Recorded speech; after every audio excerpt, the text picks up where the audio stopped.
ন্যায় বিচাৰি আজি প্ৰতিজন মানুহে ফেচবুকত তোলপাৰ লগাইছে, জাষ্টিছ ফৰ জুবিনদাৰ ন্যায় লাগে, জুবিনদাৰ ন্যায় লাগে।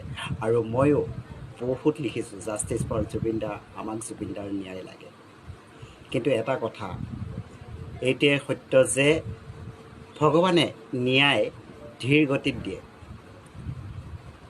আমাৰ মানুহৰ বাবেহে অতি সোনকালে ন্যায় লাগে। কিন্তু এটা কথা সত্য যে জুবিনদাই ন্যায় পাবই, এইটো মোৰ দৃঢ় বিশ্বাস।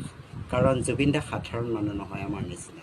জুবিনদা হৈছে ভগৱান সদৃশ এজন লোক, আৰু সেইজন লোকে ন্যায় নোপোৱাটোৰ কোনো কথাই হ'ব নোৱাৰে।